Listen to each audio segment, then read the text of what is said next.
Hey there, and welcome. Today, we're going to do something really cool. We're going to power up your everyday vocabulary with some amazing words, all picked specifically for daily life in modern India. So let me ask you something. Do you ever feel like you're just stuck in a loop? Using the exact same words day in and day out? If you've been wanting to sound a little more expressive, a little sharper, but you're not quite sure where to begin, well, you are in exactly the right place. So, how are we going to pull this off? Simple. We're not just going to look at a boring list of words. Instead, we're going to take a journey together. We're going to live through a whole day in modern India, and along the way, we'll pick up 12 really powerful words. You ready? Let's dive in. Okay, so our day kicks off in the morning. It's all about that fresh start, right? And for us, it's the perfect time to learn our first couple of words. All right, picture this. You wake up, you're ready to take on the world, but then you glance outside. Ugh, the weather has totally turned. And to make things even worse, you've got this throbbing headache.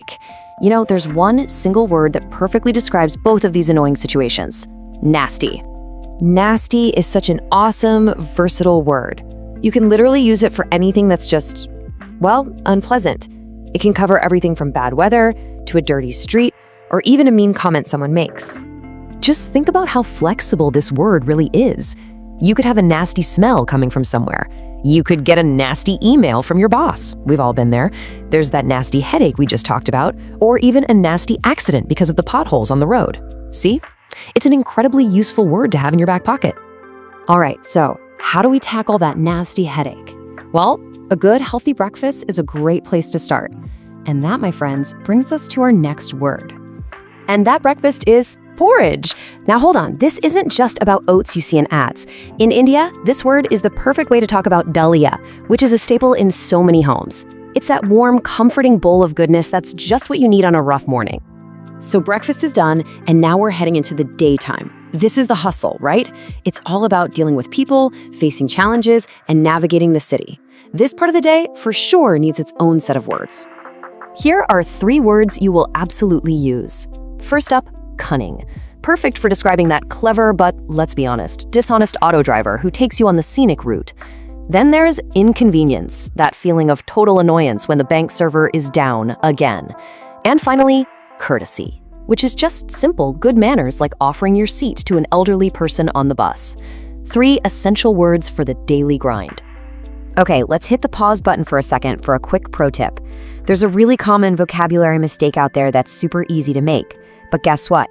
It's also super easy to fix. So you've probably heard people use the word Ill-wit to describe someone who's being a bit foolish. And yeah, we all know what they mean, but here's the catch. It's not actually a standard English word. It seems to be a mashup of 2 other correct words.